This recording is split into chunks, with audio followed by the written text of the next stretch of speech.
Assalamualaikum warahmatullahi wabarakatuh. Sahabat hijrah, kembali lagi bersama saya dengan Rizka Ferdian Saka dalam channel Pemuda Hijrah.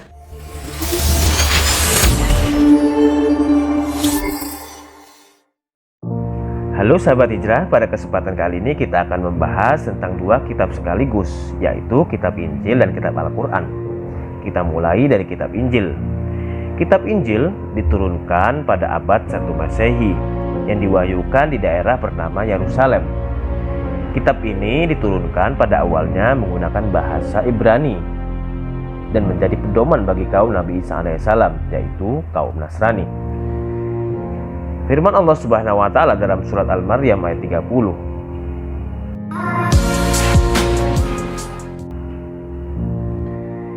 Kitab Injil berisi ajaran pokok yang sama dengan kitab-kitab sebelumnya. Namun ada yang menghapus sebagian ajaran-ajaran Taurat yang sudah tidak sesuai dengan perkembangan zaman. Secara umum, kitab Injil berisi tentang 1. Perintah untuk kembali mengesahkan Allah Subhanahu wa taala. 2. Membenarkan keberadaan kitab Taurat. 3. Menghapus beberapa hukum dalam kitab Taurat yang tidak sesuai dengan zaman. 4. Menjelaskan bahwa kelak akan datang kembali Rasul setelah Nabi Isa alaihissalam, yaitu Rasulullah Muhammad SAW. Kitab Injil menjadi pedoman bagi para pengikut agama Nasrani agar melaksanakan hukum-hukum Allah yang dibawa oleh Nabi Isa alaihissalam. Nabi Isa alaihissalam mengajarkan agar kaumnya taat kepada hukum-hukum Allah dan tidak terlena dengan gemerlap harta dunia.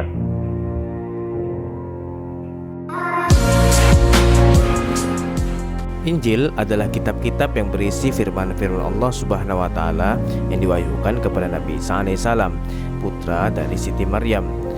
Kata Injil semula berasal dari bahasa Yunani yang berarti kabar gembira. Kemudian diterjemahkan ke dalam bahasa Arab menjadi Injil.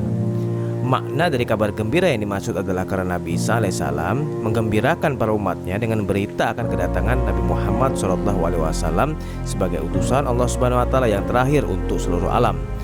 Nabi Isa alaihissalam mengajarkan Injil kepada para pengikutnya selama 3 tahun, tepatnya sejak usia 30 sampai usia 33 tahun.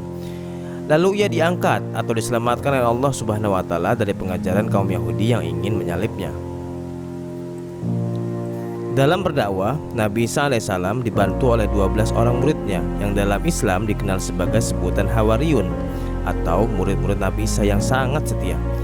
Mereka itu adalah 1. Andreas, Simon Petrus, Barnabas, Matius, Yahya bin Zabdi, Yakub bin Zabdi, Tadeus, Yahuda, Bartolemus, Filipus, Yakub bin Alpius, dan yang terakhir adalah Yahuda Iskariot. Isi yang terkandung dalam kitab Injil berbeda dengan kitab-kitab terdahulu. Kitab Taurat mengajarkan tentang tauhid atau keesaan terhadap Allah Subhanahu wa taala. Kitab Zabur mengajarkan puji-pujian atau zikir dan doa. Sedangkan Injil mengajarkan tentang pembersihan jiwa raga dan kekotoran nafsu duniawi. Dengan kata lain, Injil mengajak manusia untuk hidup zuhud, yakni pola hidup yang tidak mengutamakan hal-hal yang bersifat duniawi. Sebagai umat Islam, kita wajib mempercayai bahwa Injil merupakan kitab dari Allah Subhanahu wa taala yang diturunkan kepada Nabi Isa alaihissalam. Akan tetapi, umat Kristen berpendapat lain. Menurut mereka, Injil adalah kisah atau laporan yang disusun oleh para pengikut Isa al-Masih tentang kehidupan Isa al-Masih itu sendiri, termasuk tentang pengajarannya kepada Bani Israel atau bangsa Yahudi agar mereka beragama secara benar.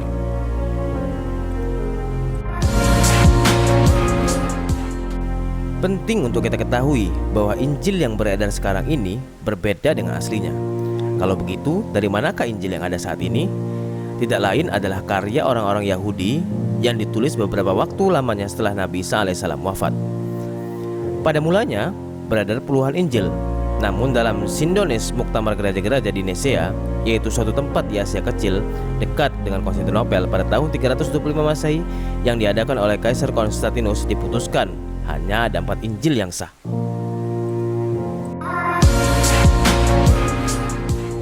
4 Injil tersebut adalah diantaranya 1. Injil Matius karya Santo Matius yang disebut juga Lewi anak Alpius, seorang Yahudi yang mula-mula bekerja sebagai pegawai pemungut pajak. Yang kedua adalah Injil Markus, karya Markus bin Maryam.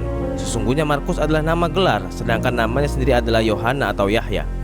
Semula ia seorang beragama Yahudi, kemudian masuk Kristen di tangan Petrus. Riwayat lain mengatakan bahwa penulis Injil Markus adalah guru Markus, ialah Petrus. Markus adalah kemenakan dari Barnabas yang juga penulis Injil. Berdua mereka mengembara untuk berdakwah, mengabarkan Injil ke Roma, Afrika Utara, dan akhirnya menetap di Mesir. Ia meninggal dunia karena dibunuh oleh para penyembah berhala pada tahun 62 Masehi. Markus, menurut Ibnu Batrik yang juga penulis Masehi, tidak mengakui tidak mengakui ketuhanan Yesus. Pahamnya ini diikuti oleh pemeluk Nasrani di daerah dakwahnya, seperti Afrika Utara, Mesir, dan Habsyi. Itulah sebabnya Najasyi, Raja Habsyi pada masa Nabi Muhammad SAW, juga percaya sepenuhnya bahwa Isa anak Maryam bukanlah Tuhan, melainkan hanya Nabi dan Rasul, sebagaimana Nabi-Nabi dan Rasul-Rasul Tuhan yang lain.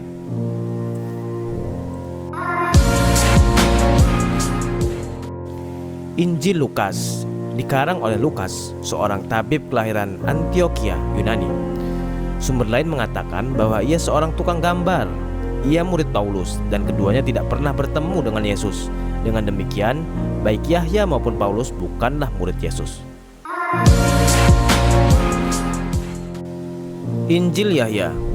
Menurut Ensiklopedia Britannica, Injil Yahya ditulis pada tahun 100 Masehi dan kitab wahyunya tahun 96 Masehi oleh seorang ketua gereja bernama Yahya atau John the Baptist yang tinggal di Ephesus. Jelaslah bahwa Injil Yahya bukan karya Yahya bin Zabid atau murid Yesus, sebab ia terbunuh pada tahun 70 Masehi. Profesor Stadlin menegaskan bahwa Injil Yahya dikarang oleh seorang mahasiswa dari perguruan Iskandaria pada abad kedua Masehi.